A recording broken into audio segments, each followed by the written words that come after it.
இன்னைக்கு நவராத்திரியினுடைய நவமி திதி 9ஆம் நாள். பரமேஸ்வரி வடிவத்துல இருக்காங்க. அதே நவதுர்கையினுடைய வடிவமா பார்க்கும் பொழுது சித்திதாத்ரி என்னும் வடிவத்துல இருக்காங்க. சுபத்ரா தேவி அப்படின்னு சொல்லுவாங்க. ஆயுதங்களை எடுத்து வச்சு பூஜை பண்ணணும் இன்னைக்கு. அது ஆயுத வடிவத்திலேயே இன்னைக்கு மாக்கோலம் இடுறது அப்படிங்கிறதும் ஒரு சம்பிரதாயம் சொல்லப்படுகிறது. வடநாட்டுல எல்லாம் வந்து பாத்தீங்கன்னா வசந்த பஞ்சமி தான் அவங்களுடைய சரஸ்வதி பூஜை. அன்னைக்கு கிட்டத்தட்ட நம்ம செய்யக்கூடிய எல்லா முறைமைகளும் அங்க அவங்க வந்து, ஏன்னா அங்க வந்து வசந்தத்தினுடைய தொடக்கமாக அதை பாக்குறாங்க. அங்க நீங்க ரொம்ப அழகா சொன்னீங்க, வசந்த ராகத்துல. அப்புறம் முக்கியமான விஷயம், இன்னைக்கு பெண்களுக்கு நல்ல ஈஸ்ட்ரோஜன் தரக்கூடிய எள்ளுருண்டை, எள் பாயசம், இதெல்லாம் இன்னைக்கு அம்பிகைக்கு நைவேத்தியம் பண்ணலாம்.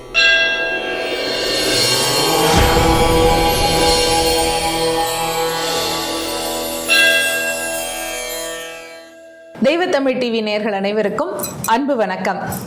இன்னைக்கு நவராத்திரியினுடைய நவமி திதி 9ஆம் நாள். நவம் அப்படின்னு சொன்னாலே 9 என்பது பொருள். இன்னொன்னு நவம் என்று சொன்னால் புதுமை, புதிது அப்படின்னு சொல்லுவாங்க. அப்படி இன்னைக்கு நவமி திதியில அம்பாள் என்ன வடிவத்துல இருக்காங்க? பரமேஸ்வரி வடிவத்துல இருக்காங்க.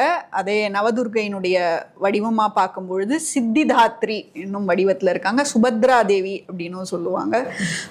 ஆக பரமேஸ்வரி, அதாவது இன்றைய தினம் ரொம்ப முக்கியமான தினம் இல்லையா? ஆமா. அதாவது மகிஷனை இன்று இரவு தான் அம்பாள் வதம் செய்கிறாள். இந்த 9 நாட்களிலே 9ஆம் நாளில் தான் அம்பிகை வதம் செய்கிறாள். அதனால தான் இன்னைக்கு கையில சூலம், அங்குசம், வில்லு என்கின்ற எல்லா ஆயுதங்களையும் ஏந்தி நிற்கக்கூடிய அந்த பெரிய விஸ்வரூப தரிசனம்னு சொல்லுவாங்க இல்லையா, அது மாதிரி ஒரு பெரிய வடிவம் எடுத்து பரமேஸ்வரியாக இருக்கிறாள். ஒரு பாட்டுல கூட சொல்லுவாங்க, பொற்கரங்கள் 18 பகை சுற்றி வரும் பகை விரட்டும், நெற்றியிலே குங்கும பொட்டும் வெற்றி பாதையை காட்டும் அப்படின்னு. 1000 கண்கள் உடையவளே, ஆதிசக்தி அவள் பெரியவளே என்று அப்படி பெரியவளாக இருக்கிறாள் இன்னைக்கு அம்பிகை. ஆக ஜெய ஜெய தேவி, துர்கா தேவியாக அந்த துர்கை தேவி வந்து பரமேஸ்வரி வடிவத்துல இன்னைக்கு நமக்கு காட்சி அளிக்கிறாங்க. அந்த 10 வயது சிறுமியை சாமுண்டி வடிவமாக நாம் உருவகித்து இன்றைய தினம் அவளை வீட்டுக்கு அழைத்து ஆசனத்தில் அமர வைத்து அவளுக்கு உபசரணை செய்யக்கூடிய வாய்ப்பு கிடைத்தால் அது நமக்கு நல்ல சித்திகளை தரும் அப்படின்னு சொல்லலாம். ஆயுதங்களை எடுத்து வச்சு பூஜை பண்ணணும் இன்னைக்கு. அது ஆயுத வடிவத்திலேயே இன்னைக்கு மாக்கோலம் இடுறது அப்படிங்கிறதும் ஒரு சம்பிரதாயம் சொல்லப்படுகிறது. அதே போல தாமரை மலர்கள், துளசி செடி அந்த பத்திரத்தை எடுத்து இன்னைக்கு பூஜையில சேர்த்து கொள்ளலாம். இதுல ஒரு முக்கிய செய்தி என்னன்னா, நவராத்திரியில பொதுவா நாம சொல்லுவோம் இல்லையா, அதாவது நிறைய தானியங்கள் போட்டு அதை முளைப்பாரி மாதிரி வளர்த்து அதுக்கப்புறம் அதை கொண்டு போய் ஆற்றுல கரைக்கிறதுங்கிறதையும் நம்ம பண்ணியிருக்கோம். அப்படி செய்கிற போது துளசி செடி சின்ன செடியா இருக்கும் இல்லையா, அதை அந்த வேரடி மண்ணோடு எடுத்துட்டு வரணும். அதுதான் முக்கியம். வேரடி மண்ணை விட்டு எடுத்துடக்கூடாது செடியை. வேரடி மண்ணோடு எடுத்து ஒரு சின்ன குடுவையிலையோ ஒரு பிளாஸ்டிக் இதுலையோ வச்சு கொலுல அதை வைக்க சொல்றாங்க. துளசிக்கு இப்ப நம்ம நித்திய பூஜை செய்யறாங்க இல்லையா நவராத்திரியில பெண்கள் எல்லாரும், அப்படி செய்யற போது துளசிக்கும் அந்த பூஜையை செய்கிறது அப்படிங்கிறது ரொம்ப விசேஷமான பலனை தரும். அதெல்லாம் விட்டுருங்க, எல்லாருக்கும் பிடித்த நாள் இன்னைக்கு. ஏன் சொல்லுங்க? ஏன்? எல்லா புத்தகத்தையும், எல்லா நோட்டையும், புக்கையும், பெண்ணையும், பென்சிலையும் வைத்து வணங்கக்கூடிய நாள் இதுதான். நம்மளுடைய முக்கியம் என்னன்னா, இன்னைக்கு எடுத்து வச்சு படிக்க மாட்டாங்க. அதான் படிக்க கூடாதுன்னு சொல்லுவாங்க. அப்படி இல்ல நான் வந்து புத்தகங்கள் மூலமாக படிக்காட்டி கூட இன்றைய தினம் கண்டிப்பா பாட சொல்லுவாங்க. கலைகள் வந்து இறைவனுக்கு முன்னாடி நம்முடைய கலைகளை எல்லாம் நாம வந்து அவனுக்கு பிரசாதமாக நம்மால் சேவிக்கக்கூடிய ஒரு நாளாக இன்றைய தினம் இருக்கும். ஆக பாட்டு பாடலாம். பாட்டும் வந்து இன்னைக்கு என்ன ராகம்னா வசந்த ராகத்துல பாட்டு பாடணும். ஆஹா, அருமையான ராகத்துல பாட்டு பாடலாம். நம்ம இப்போ சரஸ்வதி பூஜை கொண்டாடுற மாதிரி வடநாட்டுல எல்லாம் வந்து பாத்தீங்கன்னா வசந்த பஞ்சமி தான் அவங்களுடைய சரஸ்வதி பூஜை. அன்னைக்கு கிட்டத்தட்ட நம்ம செய்யக்கூடிய எல்லா முறைமைகளும் அங்க அவங்க வந்து, ஏன்னா அங்க வந்து வசந்தத்தினுடைய தொடக்கமாக அதை பாக்குறாங்க. அங்க நீங்க ரொம்ப அழகா சொன்னீங்க, வசந்த ராகத்துல.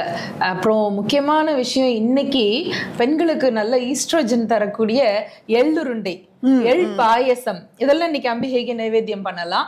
நாவல் பழம் இருக்கு இல்லையா, அந்த நாவல் பழத்தை இன்னைக்கு முக்கியமான பொருளா நம்ம வச்சு நைவேத்தியம் பண்ணலாம்.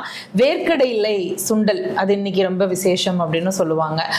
நம்ம சீதோஷ்ணத்துல இருக்கக்கூடிய ஹை ரிச் புரோட்டீன் அது வேர்க்கடலை தான். டாக்டர்லாம் நிறைய சொல்லிட்டே இருக்காங்க.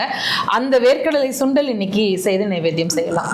நம்ம அந்த காலத்துல வந்து பாத்தீங்கன்னா வேர்க்கடலை, பொரிக்கடலை இதுதான் வச்சு நம்மளுடைய இப்ப சொல்ற ஸ்நாக்ஸ் சிறுதண்டி எல்லாமே வந்து பாத்தீங்கன்னா அந்த காலத்திலேயே நமக்கு எல்லாமே வந்து புரோட்டீன் ரிச் ஸ்நாக்காக தான் நம்ம சாப்பிட்ருக்கோம். ஆக இன்றைய தினம் அந்த புரோட்டீன் ரிச் பொருள்களுடைய பட்டியலில் முக்கியமானது பொட்டுக்கடலை. கண்டிப்பா எப்படி எள்ளுருண்டை, வேர்க்கடலை உருண்டை நம்ம சாப்பிட்றோமோ அது மாதிரி பொட்டுக்கடலை உருண்டையும் இன்னைக்கு செஞ்சு அம்பாளுக்கு நைவேத்தியம் பண்ணலாம். கேசரி செய்யலாம், அதெல்லாம் இருக்கு. குழந்தைகளுக்கு வந்து வெறும் இனிப்பு சத்து மட்டும் இருக்கக்கூடிய சாக்லேட்டோ மிட்டாயோ கொடுக்காம பொட்டுக்கடலை உருண்டை, இந்த வேர்க்கடலை உருண்டை இதெல்லாம் கொடுக்குற போது அது நல்ல ஒரு புரோட்டீன் சேர்றதுக்கான ஒரு வாய்ப்பா இருக்கும். ஆக இன்றைய தினம் சித்திதாத்ரி அப்படிங்கிற வடிவம் வந்து பாத்தீங்கன்னா எல்லா சித்திகளையும் வழங்கக்கூடிய வடிவமாக இருக்கு. ஏன்னா இன்றைய தினம்தான் அம்பாள் வந்து மகிஷனை வதம் செய்து அந்த வெற்றியை நோக்கி வெற்றியிலே தன்னுடைய அடி எடுத்து வைக்கக்கூடிய அந்த ஒரு நாளாக இருக்கிறது. எனவே சித்திகளை தரக்கூடிய நவதுர்கையினுடைய வடிவமாக இந்த சித்திதாத்ரி அப்படிங்கிற வடிவமும் இருக்கு. அதே மாதிரி இந்த நவராத்திரியினுடைய தொடக்கம் வந்து ஒரு காரியத்துக்கும் ஒரு சங்கல்பம்னு சொல்லுவாங்க, உறுதிமொழி ஏற்கிறது அப்படின்னு.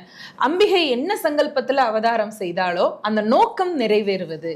எல்லாருக்குமே நம்ம நினைச்ச மாதிரி ஒண்ணு நடந்தது அப்படின்னா அது ஒரு பெரிய மன உற்சாகம் இல்லையா? 9 நாட்களும் ஊசி மேல தவம் இருக்கிறாள் அம்பாள் நமக்காக, நம்முடைய நன்மைக்காக. மகிஷன் அப்படிங்கிறவன் வந்து அறியாமையினுடைய வடிவம். அறியாமையை போக்கணும், மந்தத்தன்மையை போக்கணும், நம்ம உடல்ல வந்து சுறுசுறுப்பை கொண்டு வரணும். இதுக்கெல்லாம் அம்பிகை அருள் செய்கிறாள் அப்படிங்கிறது தான் இந்த விசேஷங்களுடைய உள்ளர்த்தமாக இருக்கிறது. அப்படி ஒரு சங்கல்பம் செஞ்சு அந்த பயணம், அந்த ப்ராசஸ் அது அப்படி வந்து அது நிறைவேற்றக்கூடிய ஒரு நல்ல நாளாக நவமி திதி இன்னைக்கு நவராத்திரியினுடைய 9ஆம் நாளாக அமைஞ்சிருக்கு. ஆக அடுத்த நாள் வெற்றிகளை நோக்கி நம்மை செலுத்தக்கூடிய நாள். அந்த நாளை பற்றி பேசுவதற்கு நேர்களை போலவே நானும் ஆர்வமா இருக்கேன்.